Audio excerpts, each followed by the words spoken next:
ఈ పరిస్థితులు చూస్తుంటే ఆయనకి 4 ఏళ్లు వైసీపీతో పోరాడొచ్చు కానీ నెల రోజులు కూటమికి ఎదురుగా పోయి నిలబడలేకపోతున్న పరిస్థితి వచ్చిందే. ఏంటి ఈ ప్రభుత్వ వ్యత్యాసాలు? ఇది ఒక్కటి మాత్రం ఓపెన్ సీక్రెట్ సార్, బిందాస్ ఒప్పుకోవాల్సి. అంతేనా?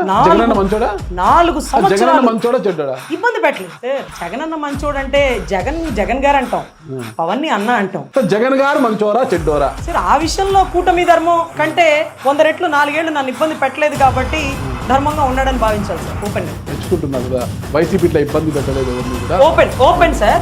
బాలినేని శ్రీనివాసరెడ్డి గారు బయటకు వెళ్ళారు, బాసిరెడ్డి పద్మ గారు బయటకు వెళ్ళారు, లావు శ్రీకృష్ణదేవరాయలు గారు బయటకు వెళ్ళారు, మన బాలశౌరి గారు. ఈ 4 గురించి ఎక్కడన్నా ఒక్క ట్రోలింగ్ వస్తే బస్తీ మే సవాల్ నాకు చూపించండి. మా పార్టీలో తినేసి మా దగ్గర వాడుకొని ఇప్పుడు బయటికి వెళ్ళిపోయాడని వైసీపీ సోషల్ మీడియా మొత్తం జల్లెడేసిన ఒక్క చోట ఉండదు. అరే వాసిరెడ్డి పద్మ గారు బయటకు వచ్చి జగన్ రాసి ఇచ్చిన స్క్రిప్టే చదువుతున్నానని ఆవిడ మనుగడ కోసం మాట్లాడుతున్నారే కానీ ఈవిడ ఇలా ఈవిడ అలా అని వాళ్ళ America social media, Andhra social media ఇప్పుడు అలా. వాళ్ళ గుణం ఏంటంటే పార్టీ నుంచి వెళ్ళిపోయిన వాడిని ఏమి తిట్టకూడదు. ఎవరు పోతా ఉన్నారు? యాషీమీర్ లీడర్ పోతా ఉన్నాడు, ఏమవుతుంది? నీళ్ళు ఏమవుతుంది? ఇంకోరు వస్తారు.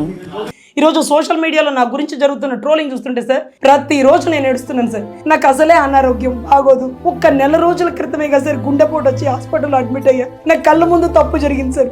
గుంటూరులో ఫ్లెక్సీ కడితే కొట్టుకుంటారు అని చెప్పారు. మా తెలుసులే, మేమేంటో మా తెలుసులే అన్నారు. తెల్లారి నిప్పు పెట్టి తగలబెట్టుకున్నారు. అదే ఆ రోజు ఫ్లెక్సీ తీసేసి ఉంటే ఇంత గొడవ జరగదు కదా. అరే ఎలా రాయాలనిపిస్తుంది సార్ ఒక ఆడబిడ్డ గురించి?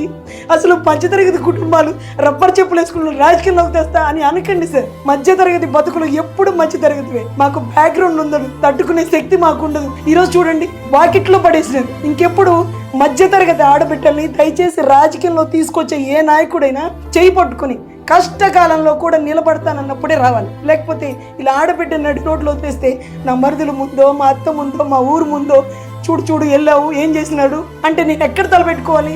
మీరు ఇన్ని ప్రశ్నల్లో ఎప్పుడైనా అన్న అంటాను కానీ అంతకు మించి దాటి అనను సార్.